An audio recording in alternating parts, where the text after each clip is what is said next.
Breaking news, Sai Prakash missing case విషాదాంతంగా ముగిసింది. సాయి ప్రకాష్ గత వారం రోజుల నుంచి కనిపించట్లేదు, కొన్ని రోజుల నుంచి కనిపించడం లేదు. సాయి ప్రకాష్ వరంగల్కు చెందిన వ్యక్తి. సాయి ప్రకాష్ ఫోను చివరి సిగ్నల్ పాలకులలో కనిపించింది. ఆ తర్వాత అక్కడ అతని ఫోన్ స్విచ్ ఆఫ్ అయింది. అప్పటి నుంచి సాయి ప్రకాష్ కోసం అన్ని చోట్ల పోలీసులు గాలిస్తూనే ఉన్నారు. అయితే కొన్ని అనుమానాలు కూడా వ్యక్తమయ్యాయి. సాయి ప్రకాష్కు ఒక శత్రువు ఉన్నాడు. అతనే పోలీస్ కానిస్టేబుల్గా పనిచేస్తున్న వ్యక్తి సాయి ప్రకాష్ పిన్నితో అక్రమ సంబంధాన్ని పెట్టుకున్నాడు. ఆ విషయంపై పోలీసులకు ఫిర్యాదు చేశాడు. ఉన్నతాధికారులకు ఫిర్యాదు చేయడంతో ఈ కానిస్టేబుల్ శ్రీనివాసరావును ఉన్నతాధికారులు సస్పెండ్ చేశారు. కాబట్టి శ్రీనివాసరావు పగబట్టి సాయి ప్రకాష్ని చంపడానికి రెక్కి నిర్వహిస్తున్నాడు అనే సమాచారం ఉంది. దీంతో ఆ సస్పెండ్ అయిన కానిస్టేబుల్ని, ఇప్పుడు మీరు ఆర్టీవీ స్క్రీన్ పైన చూస్తున్నారు, ఆ సస్పెండ్ అయిన కానిస్టేబుల్ను పోలీసులు అదుపులోకి తీసుకుని విచారిస్తే అసలు విషయాన్ని బయటపెట్టాడు. కొన్ని రోజుల క్రితమే ఈ సాయి ప్రకాష్ని ఎప్పుడైతే వాళ్ళు కిడ్నాప్ చేశారో, సుపారీ గ్యాంగ్తో కలిసి కిడ్నాప్ చేశాడో ఆ రోజే చంపేశారు. పైగా ఇక్కడ ఎలాంటి ప్లాన్ చేశారు అంటే పోలీసుల ఇన్వెస్టిగేషన్ని తప్పుదారి పట్టించడానికి సహజంగానే పోలీస్ అయిన కానిస్టేబుల్ అయిన ఈ శ్రీనివాసరావు ఆ సాయి ప్రకాష్ మొబైల్ని పాలకొల్లుకు వెళ్లే బస్సులో పడేశాడు. దీంతో లొకేషన్ అక్కడ ట్రేస్ అవుతుంది అని అనుకున్నాడు. పోలీసుల విచారణలో మొత్తం గుట్టు రట్టయింది. ఇప్పుడు మీరు ఆర్టీవీ స్క్రీన్ పైన చూస్తున్నారు, రెండవ బాక్స్లో చూస్తున్నారు. ఆమె సాయి ప్రకాష్ పిన్ని. ఆ సాయి ప్రకాష్ పిన్ని ఈ కానిస్టేబుల్ ఇద్దరి మధ్య అక్రమ సంబంధం నడుస్తుంది. ఇది తప్పు అని చెప్పి వారించాడు సాయి ప్రకాష్, కానీ వాళ్ళు వినలేదు. దీంతో పోలీస్ కానిస్టేబుల్ పై ఉన్నతాధికారులకు ఫిర్యాదు చేస్తే ఉన్నతాధికారులు శాఖాపరమైన చర్యలు తీసుకున్నారు. దీంతో పగబట్టిన శ్రీనివాస సాయి ప్రకాష్ను అంతమొందించాలి అని అనుకున్నాడు. వివాహేతర సంబంధానికి అడ్డొస్తున్నాడు అని, తన ఉద్యోగానికి తను సస్పెండ్ కావటానికి కారకుడయ్యాడు అని అడ్డు తొలగించుకోవాలని సుపారీ గ్యాంగ్తో కలిసి హత్య చేయించాడు ఈ శ్రీనివాసరావు. అయితే ఈ హత్యలో పిన్ని నిర్మల హస్తం కూడా ఉంది అనే తెలుస్తోంది. హుస్నాబాద్లోని ఒక బావిలో సాయి ప్రకాష్ శరీరాన్ని పడేశారు పోలీసులు. ఆ శరీరాన్ని కూడా స్వాధీనం చేసుకున్నారు. ఈ నెల 15వ తారీఖున అర్ధరాత్రి చంపి ఉంటారు అనే అనుమానాన్ని వ్యక్తం చేస్తున్నారు. మొత్తం విషయం తెలియడంతో నిర్మలపై వెంకటాపురం గ్రామస్తులు ఉగ్ర రూపాన్ని చూపించారు. ఇప్పుడు ఆ దృశ్యాలు కూడా మీకు ఆర్టీవీ స్క్రీన్ పైన చూపిస్తున్నాం. ఒకసారి మీరు మొదటి బాక్స్లో చూపిస్తున్న దృశ్యాలు. ఎప్పుడైతే సాయి ప్రకాష్ చనిపోయాడు అని అతని చావుకు పిన్ని మోజులో ఉన్న కానిస్టేబుల్ శ్రీనివాస కారణమని అనుకున్నారో ఆ క్షణం ఆ గ్రామస్తులు, ఆ కుటుంబ సభ్యుల ఆగ్రహం కట్టలు తెచ్చుకుంది. దీంతో పోలీస్ కానిస్టేబుల్ మోజులో ఉండి కొడుకు వరసయ్యే ఆ సాయి ప్రకాష్ను మరణానికి కారణమైందో, సాయి ప్రకాష్ హత్యకు కారణమైందో ఆ పిన్నిని కొట్టడానికని ఆగ్రహంతో తరుముకుంటూ వెళ్ళారు. వాళ్ళ పిన్ని ఇంటి లోపలికి వెళ్ళిపోయి గదిలోకి వెళ్ళిపోయి గెడ వేసుకుంది. చూడండి, ఒకసారి తలుపులు బదలు కొడుతున్నారు.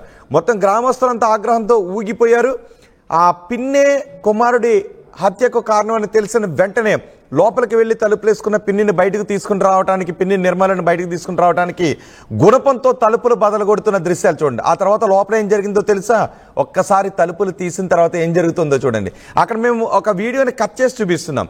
ఆమె ఉరివేసుకోవడానికి ప్రయత్నించిన ఆమెను, వేలాడుతున్న ఆమెను ఆ లోపలికి వెళ్ళిన వ్యక్తి పట్టుకొని ఆ తాడును పక్కకు తీసి బయటికి తీసుకొచ్చారు. చూడండి ఎలా అందరికీ నమస్కారం పెడుతోందో. ఒక మహిళ వచ్చి చెప్పుతో కొడుతోంది ఆ మహిళను. ఎందుకు కొడుతోంది అంటే కుమారుడు వరుస అయ్యే వ్యక్తికి కానిస్టేబుల్ మోజులో ఉండి ఆ వ్యక్తి హత్యకు కారణమైంది అనే కోపం వాళ్ళందరిలోనూ కట్టలు తెంచుకుంది.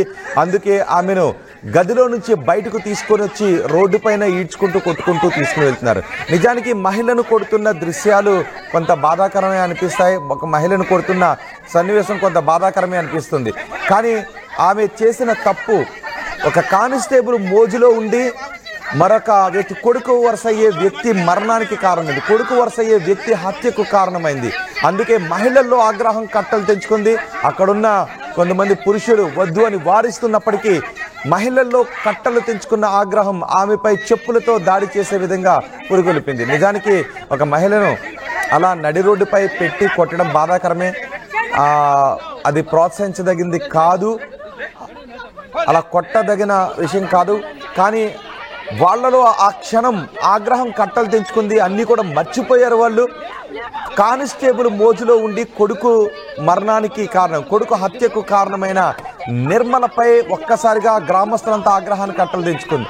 ఆ రాత్రి సమయంలో ఆమె ఇంటికి వెళ్ళి ఎప్పుడైతే ఈ సాయి ప్రకాష్ చనిపోయాడు అని, సాయి ప్రకాష్ని హత్య చేశారనే విషయం తెలిసిందో, సాయి ప్రకాష్ హత్యకు కారణం ఆ సాయి ప్రకాష్ పిన్ని నిర్మల, ఆమె ఉంచుకున్న కానిస్టేబుల్ ఇద్దరు కారణమని తెలియగానే గ్రామస్తుల్లో ఆగ్రహం కట్టలు తెంచుకుంది.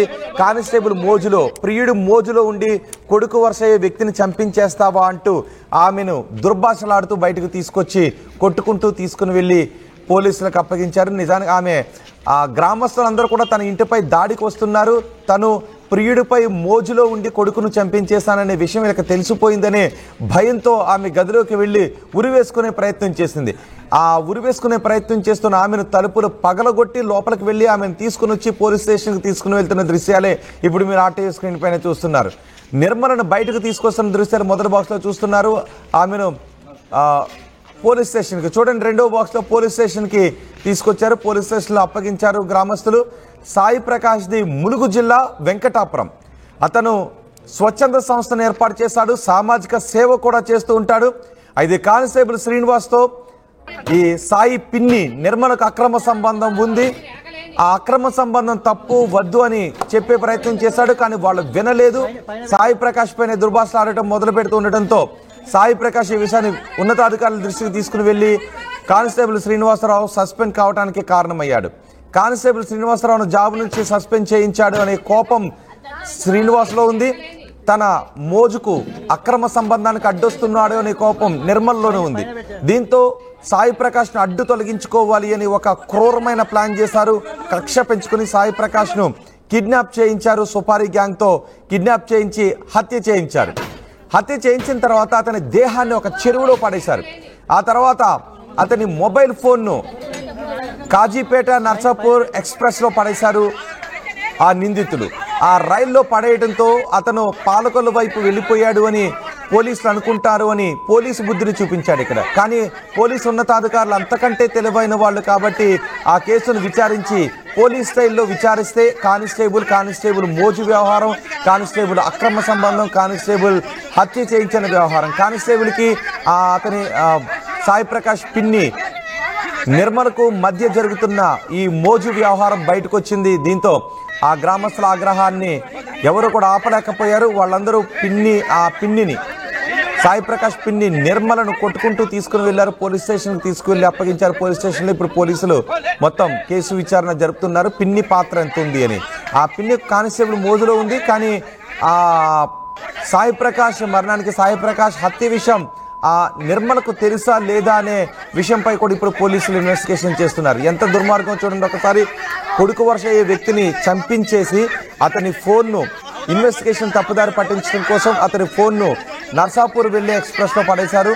ఆ ఎక్స్ప్రెస్లో పడేసిన ఫోన్ పాలకొల్లు వెళ్ళిన తర్వాత స్విచ్ ఆఫ్ అయిపోయింది. బహుశా ఆ ఫోన్ ఎవరైనా తీసుకుని స్విచ్ ఆఫ్ చేసి వాళ్ళు కొట్టేసి ఉన్నారో, లేదంటే ఆ ఫోన్ మామూలుగానే స్విచ్ ఆఫ్ అయిపోయిందో తెలియదు. కానీ చివరి లొకేషన్ మాత్రం నర్సాపూర్ ఎక్స్ప్రెస్లో, నర్సాపూర్ వెళ్ళే ఎక్స్ప్రెస్లో లభించింది. పాలకొల్లులో ఫోన్ స్విచ్ ఆఫ్ అయిపోయింది. పాలకొల్లులో ఉండే టవర్స్ దగ్గర చివరి లొకేషన్ ట్రేస్ అయింది. ఇప్పుడు మొత్తం కానిస్టేబుల్ని అదుపులోకి తీసుకున్నారు. పిన్నిని గ్రామస్తులు తాము అదుపులోకి తీసుకుని కొట్టుకుంటూ తీసుకెళ్లి పోలీసులకు అప్పగించిన దృశ్యాలు కూడా మీరు ఆర్టీవీ స్క్రీన్ పైన చూస్తారు. ఒకసారి వెంకటాపురం వెళ్దాం. వెంకటాపురం నుంచి మరింత సమాచారం మా ప్రతినిధి ఉంది సార్ వెంకటరత్నం. ములుగు జిల్లా వెంకటాపురానికి చెందిన సాయి ప్రకాష్ మిస్సింగ్ వెనుక అనేక కోణాలు వెలుగు చూస్తున్నాయి, ఒక్కొక్కటిగా వెలుగు చూస్తున్నాయి. ప్రస్తుతానికైతే మనం హనుమకొండ పోలీస్ స్టేషన్ దగ్గర ఉన్నాము. సాయి ప్రకాష్ మిస్సింగ్ అయిన తర్వాత ఎక్కడికి వెళ్ళారు, ఏంది అసలు, వాళ్ళకి సంబంధించినటువంటి వాళ్ళ బంధువులు కూడా ఉన్నారు. ఎందుకంటే ఇప్పటి వరకు జరుగుతున్నటువంటి కొన్ని పరిణామాలను చూస్తుంటే సాయి ప్రకాష్ హత్యకు గురి కాబడ్డా అన్నటువంటి ఒక ఆలోచనలు మాత్రం మనకు కనిపిస్తున్నాయి. ప్రస్తుతానికైతే మనం హనుమకొండ పోలీస్ స్టేషన్ దగ్గర ఉన్నాం. కానీ ఇక్కడ సాయి ప్రకాష్ కుటుంబ సభ్యులు ఎవరైతే ఆరోపణలు ఎదుర్కొంటున్నారో వాళ్లకు సంబంధించి కూడా కొన్ని ఆసక్తికరమైన విషయాలు తెలుస్తున్నాయి. ఒకసారి సాయి ప్రకాష్ వాళ్ళ పెద్దనాన్న మనోహర్ గారు మనతో ఉన్నారు. ఒకసారి వారితో మాట్లాడదాం. అసలు ఏం జరిగింది, వారికి ఉన్నటువంటి సమాచారం ఏంది, ప్రస్తుతం వారితో మాట్లాడదాం. సార్, ఇప్పటి వరకు అయితే సాయి ప్రకాష్ వస్తాడు, తిరిగి వస్తాడని ఒక నమ్మకం ఉండే, కానీ ఇప్పుడు పరిస్థితులు ఒక తారుమారుగా ఉన్నట్టుగా అనిపిస్తుంది. అసలు ఏం జరిగింది సార్?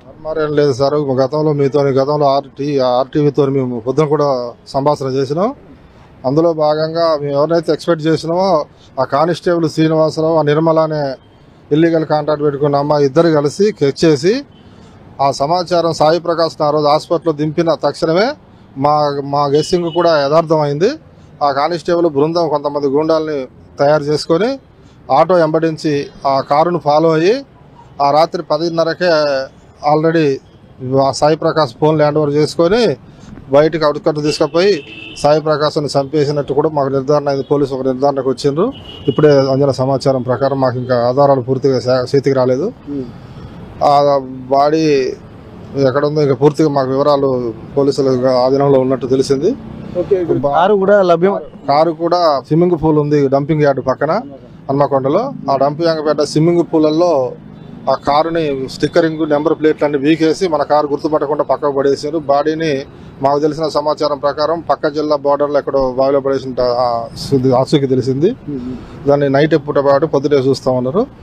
ఫోన్లు తెలివిగా ఈ ఫోన్లని డైవర్ట్ చేయడానికి కాజీపేట నర్సాపురం ఎక్స్ప్రెస్ తెల్లవారుజాము 4 గంటలకు ఉంటే దాంట్లో పడేసి 11 గంటలకు నర్సాపురం ఎక్స్ప్రెస్ చేరింది. ఫోన్ లొకేషన్ అడ్డుపోయినాయి. మేము ఆ కోణంలో ఎతుకుతున్నాం. ఇదంతా పక్క ప్లాన్ ప్రకారం ఒక కానిస్టేబుల్గా ఉండి ఆయన విధి నిర్వహణలో ఉండి ఇట్లాంటి పోలీస్ అయ్యండి కూడా ఇట్లాంటి చాలా తప్పుడు వేసి ఇల్లీగల్ కాంట్రాక్ట్తోని ఒక అమాయకుని మంచి వ్యక్తిని మా అబ్బాయి ఒకరి జోలికి పోయి ఒక సోషల్ వర్క్ చేసే వ్యక్తిని పొట్టన పెట్టుకున్న వాడికి పోలీసులు ఉరిశిక్ష చేయాలని చెప్పి ఆ అమ్మాయిని వాడిని ఇద్దరిని కూడా వాళ్ళు ఉరిశిక్ష చేయాలని చెప్పి మహిళ కూడా వీర బంధువులే అని చెప్పి అంటున్నారు. మహిళను కూడా చాలా తీవ్రమైనటువంటి ఇబ్బందులు ఎదుర్కొంటున్నట్టుగా అంటే అక్కడ ఉన్నటువంటి వాళ్ళు కూడా ఆమె మీద దాడి కూడా చేస్తున్నట్టుగా తెలుస్తుంది. మీకు ఏమైనా సమాచారం ఉందా? ఈ విషయం తెలుసుకొని మా బంధువులందరూ మా ఫ్యామిలీ మెంబర్లు అందరూ దాని ఇంటికి పోయి ఈ విషయం ఇక్కడ తెలవంగానే అక్కడ లీక్ అయితే ఇంటికి పోయి అడగటానికి పోతే వీళ్ళందరినీ చూసి నేను హ్యాంగింగ్ చేసుకుంటాను బెదిరించిందంట. బెదిరిస్తే అందరూ కలిసి లాక్కొని వచ్చి పోలీస్ స్టేషన్లో అక్కడే వెంకటాపురం పోలీస్ స్టేషన్లో ఒప్పచెప్పారు. ఇక్కడ పోలీసులు ఇప్పుడు దాన్ని రియాక్ట్ చేయడానికి వెళ్తా ఉన్నారు. కాబట్టి ఆ ఇద్దరికి కూడా పూర్తిగా చుట్టాలయ్యి బంధువులయ్యి వాళ్ళ కుటుంబం వాళ్ళ పిల్లల కోసం ఆలోచించి వాళ్ళు చేదోడుగా పోయిన మా అబ్బాయిని ఈ రోజున ఈ విధమైన కిరాతకంగా పాల్పడ్డారు. కాబట్టి వాళ్ళకు పోలీసులు కఠినమైన శిక్ష పడేలాగా సెక్షన్లు పెట్టి వాళ్ళని కఠినంగా శిక్షించాలని చెప్పి మేము డిమాండ్ చేస్తాం. ఈ విషయాన్ని మీకు పోలీసులు కన్ఫర్మ్ చేశారండి? పోలీసులు కారు కన్ఫర్మ్ చేశారు. కారు తీసుకొచ్చారు పోలీస్ స్టేషన్కు. దాని మీద స్టిక్కర్ నెంబర్ లేదు. అది ఆల్రెడీ ఒక నిర్ధారణకు వచ్చింది. పొద్దున బాడీ ట్రాకప్ చేద్దాం నైట్ అయిందని చెప్పారు. మేము ఈ లోపల వాళ్ళందరినీ ఇంట్రాగేషన్ చేసిండ్రు. వాళ్ళు ఆల్రెడీ సమాచారం పోలీసులకు ఇచ్చిండ్రు ఏంటి ఎక్కడ బాడీ అని. అది మాకు పూర్తిగా బాడీ పలానా ప్లేస్ అని రాత్రి చెప్తే మేము అందరం గందరగోళం అవుతారు. పొద్దున ఉదయానికి బయటపెట్టడానికి సిద్ధంగా ఉన్నారు. ఆల్రెడీ పోలీసులు చాలా సీరియస్ గా ఉన్నటువంటి నేపథ్యంలో వాళ్ళ బంధువులు కూడా మనతో ఉన్నారు. ఒక్కసారి వాళ్ళ బంధువులతో మనం మాట్లాడే ప్రయత్నం చేద్దాం. అయితే ఇక్కడ వాళ్ళ బంధువులు కూడా దాదాపు వారం రోజుల నుంచి వెతుకుతున్నటువంటి క్రమంలో వాళ్ళ బంధువులు కూడా ఒకసారి నిజంగా తను లేడన్నటువంటి విషయం తెలిసిన తర్వాత చాలా రోదనగా వాళ్ళ ఆవేదన మామూలుగా లేదు. ఎందుకంటే పరిస్థితులను చూస్తుంటే ప్రతి ఒక్కరి గుండె తరుక్కుపోయే విషయం. నిన్న మొన్న కలిసి ఉన్నటువంటి తను ఒక్కసారిగా విగత జీవిగా మారని తెలిసిన తర్వాత వాళ్ళు మాట్లాడలేకపోతున్నారు. అసలు ఎట్లా ఉంది సార్ పరిస్థితి? మాట్లాడలేను. అనేక అనుమానాలు వ్యక్తం చేసినటువంటి వాళ్ళే నిజంగా వాళ్ళు 100% వాళ్ళే ఉంటారు అన్నటువంటి ఒక అనుమానాలు అయితే వాళ్ళు వ్యక్తం చేశారు. కానీ అనుకున్నదే జరిగింది. అసలు ఇంత జరగకూడదనే వాళ్ళు భావించారు. కానీ అనుకున్నది జరిగింది. వాళ్ళ జీవితము ఒక అరణ్య రోదనగా కుటుంబ సభ్యులు ఏదైతే భావించారో అదే జరిగినట్టుగా తెలుస్తుంది. ఒకసారి ఏమన్నా చెప్తారమ్మా? ఇప్పుడు ఎందుకంటే పాపం తను మీరు అనుకున్నట్టుగానే మీరు అనుమానాలు వ్యక్తం చేసుకున్నట్టుగానే తెలుస్తుంది. మేము అనుకున్నట్లే జరిగిందండి. మేము ముందు నుంచి అదే చెప్పాము, అదే జరిగింది. చాలా దారుణమైన పరిస్థితి అండి. ఇలాంటి పరిస్థితి ఎవరికి రావద్దు. ఎందుకంటే సొంత పిన్నే వీళ్ళ ఇంత వాళ్ళ బంధువులనే ఇట్లా చేయడాన్ని ఎట్లా చూస్తున్నారమ్మా? మంచి చేయాలని పోయిండండి అతను. లాస్ట్కి ఎంతో మందికి సహాయం చేశాడు. లాస్ట్కి తను ఎవరికి కనబడకుండా ఎటువంటి పరిస్థితిలో ఇలా అయిపోయాడో, ఇప్పుడు ఎలా ఉన్నాడో ఏమో. ఇక్కడ వీళ్ళు దాదాపు వారం రోజుల నుంచి తిరుగుతున్నారు. కానీ ఒక నమ్మకం అయితే ఉండే, ఎక్కడైనా దొరకకపోతాడా, కిడ్నాప్ చేశాడన్నటువంటి ఆ ఆలోచనలో ఒక నమ్మకం అయితే వాళ్ళకి కనిపించాయి. కానీ ఇప్పుడున్నటువంటి పరిస్థితిలో విషయం మాత్రం తెలిసింది. అతను ఒక ప్లాన్ ప్రకారమే స్కెచ్ వేసి తనని మర్డర్ చేశారన్నటువంటి ఒక విషయం తెలిసినట్టుగా వాళ్ళు చెప్తున్నారు ఆర్టీవీకి. గతంలో జరుగుతున్నటువంటి పరిణామాలు దృష్టిలో పెట్టుకొని అనేక అనుమానాలు వ్యక్తం చేశారు. కానీ తను కూడా ఎప్పుడో ఒకసారి బెదిరించినట్టుగా కూడా తెలిసింది. అదొకసారి మనం కన్ఫర్మ్ చేసుకుందాము. ఇదివరకంటే తను కూడా మేము ఎప్పుడైనా నీ అంతు చూస్తామని చెప్పి అన్నట్టుగా తెలుస్తుందమ్మా. నిజంగా అట్లాంటి సంఘటనలు జరిగినాయా? తెలీదండి నాకు. అయితే వాటన్నిటిని దృష్టిలో పెట్టుకునే ఇక్కడ గమనించాల్సింది. ఇక్కడ మొత్తానికైతే 15వ తారీఖు మిస్సింగ్ అయినటువంటి నేపథ్యంలో ఆ 15వ తారీఖు తర్వాత తను ఇక్కడ కిడ్నీ సెంటర్లో వాళ్ళ హాస్పిటల్ వాళ్ళ బంధువుల్ని చేర్పించి వాళ్ళ ఫ్రెండ్ ఇంటికి వెళ్ళేటువంటి క్రమంలో కూడా తను వాళ్ళ ఫ్రెండ్కు ఫోన్ చేశాడు. అంటే ఇంటికి ములుగుకు వెళ్ళడానికి కూడా లేట్ అవుతున్నటువంటి నేపథ్యంలో కూడా తన ఫ్రెండ్ దగ్గరికి వస్తానని చెప్పాడు. తన లొకేషన్ కూడా ఫ్రెండ్ తన సాయి ప్రకాష్కు పంపించాడు. కానీ ఇంతకీ రాలేకపోవడంతో 10 గంటల 45 నిమిషాలకి కూడా ఫోన్ చేసినప్పుడు తను ఫోన్ లేపలేదు. అంటే మళ్ళీ ఇంకా ఎందుకు లేపట్లేదు అన్నటువంటి ఒక ఆలోచన చేశారు. కానీ ఆ తర్వాత నుండి ఫోను ఎవరిది లేపలేదు. కానీ ఆ సమయంలోనే సాయి ప్రకాష్ హత్యకు గురైనట్టుగా తెలుస్తుంది. ఇంతకుముందు ఆర్టీవీ గ్రౌండ్ రిపోర్ట్లో భాగంగా మొత్తం సాయంత్రం కూడా ఇక్కడ సీసీ ఫుటేజీలను పరిశీలించారు. ఎక్కడైతే ఆ కిడ్నీ సెంటర్ ఉందో హాస్పిటల్ ఉందో హాస్పిటల్ నుండి వాళ్ళు ఫాలో అయినట్టుగా తెలుస్తుంది. ఇక్కడ అక్కడి నుండి కిడ్నీ సెంటర్ నుండి ఇక్కడ పబ్లిక్ గార్డెన్, ఆ పబ్లిక్ గార్డెన్ నుండి అలాగే కేయూ క్రాస్ రోడ్ నుండి వడ్డేపల్లి 100 ఫీట్ రోడ్కు వెళ్తున్నట్టుగా మనం అసలు సీసీ ఫుటేజ్ ఆర్టీవీ గ్రౌండ్ రిపోర్ట్లో కూడా తెలిసిందే. ఆ సీసీ ఫుటేజ్ల ఆధారంగా కూడా చూసినటువంటి వాళ్ళు ఒక క్లారిటీకి వస్తున్నారు. కానీ పూర్తి స్థాయి తెలియలేదు. కానీ అప్పటికే అనుమానం వచ్చినటువంటి కొంతమందిని పోలీసులు అంటే అనుమానం వ్యక్తం చేసినటువంటి వ్యక్తుల్ని పట్టుకొని ఇన్వెస్టిగేషన్ చేయగా కొన్ని విషయాలు కూడా తెలిసినట్టుగా తెలుస్తుంది. అయితే ఇప్పటికీ కూడా తను ఎక్కడ ఉన్నాడన్నటువంటి విషయం అయితే ఇంకా పూర్తి స్థాయిలో తెలియలేదు. తను మర్డర్ చేసినటువంటి పరిస్థితులే ఉన్నాయన్నటువంటి ఒక సమాచారం అయితే వీళ్ళకి అందింది. దీంతో ఒక వాళ్ళ ఆవేదన మాత్రం అంతా ఇంత కాదు. ఇక్కడ హనుమకొండ స్విమ్మింగ్ పూల్ దగ్గర కారును వదిలిపెట్టి వెళ్ళారన్నట్టుగా తెలుస్తుంది. ఆ తర్వాత అక్కడి నుండి అతను ఎక్కడికి తీసుకెళ్లి మర్డర్ చేశారన్నటువంటి విషయం కూడా ఇంకా పూర్తిగా తెలియలేదు. దీనికి సంబంధించి పోలీసులు కూడా పూర్తిగా ఇంకా సమాచారాన్ని సేకరించేటువంటి ప్రయత్నాల్లో ఉన్నారు. ఏదేమైనప్పటికీ కూడా దీన్ని చాలా తీవ్రంగా భావిస్తున్నటువంటి పరిస్థితుల నేపథ్యంలో పోలీసులు కూడా మరింత సమాచారం చెప్పాల్సినటువంటి పరిస్థితి కనిపిస్తోంది.